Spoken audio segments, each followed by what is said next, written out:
যুবকদের চাকরি দেওয়া হবে যদি বিজেপি সরকার আসে, প্রধানমন্ত্রী প্রমিস করছে, কি বলবেন?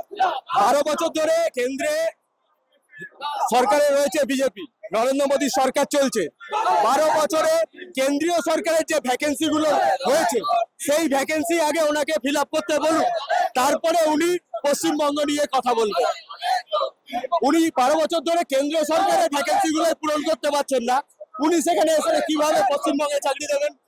পশ্চিমবঙ্গে মমতা বন্দ্যোপাধ্যায় সরকার 15 বছর ধরে বেকার যুবক যুবতীদের যেখানে যেখানে চাকরির প্রয়োজন সেই চাকরির ব্যবস্থা করেছে।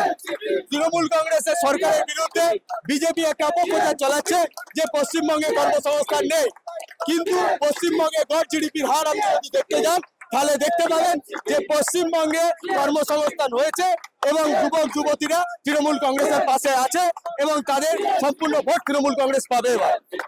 অপরদিকে দেখা যাচ্ছে শুভেন্দু অধিকারী ভবানীপুরে দাঁড়িয়েছেন। তিনি ভবানীপুরে যখন আসছেন তার মিছিলকে লক্ষ্য করে, তার যে নমিনেশন ফাইল তাকে লক্ষ্য করে জয় বাংলা স্লোগান, যখন হাওড়াতে যাচ্ছেন তখন জয় বাংলা স্লোগান।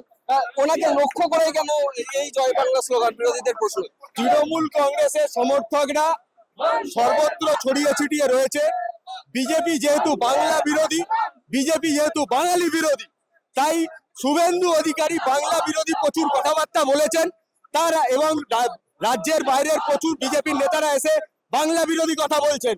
সেই জন্যই শুভেন্দু অধিকারীকে দেখলে তৃণমূল কংগ্রেসের সাধারণ সমর্থক, যারা তৃণমূল কংগ্রেসে সরাসরি দল করেন না, সাধারণ মানুষ, তারা ওকে দেখে জয় বাংলা বলছে। জয় বাংলা তো কোনো অসাংবিধানিক কথা নয়, জয় বাংলা বলতেই পারে।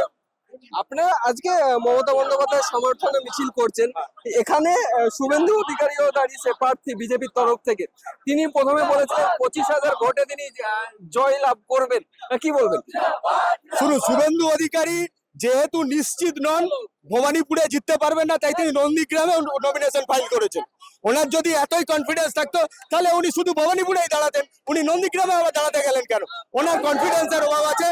আমরা পশ্চিমবঙ্গে তৃণমূল কংগ্রেস মমতা বন্দ্যোপাধ্যায় দল করি। মমতা বন্দ্যোপাধ্যায় ভবানীপুরে জন্মেছেন, ভবানীপুরে বড় হয়েছেন। মমতা ব্যানার্জির রাজনৈতিক ব্যাপ্তি ভবানীপুর থেকে ঘটেছে।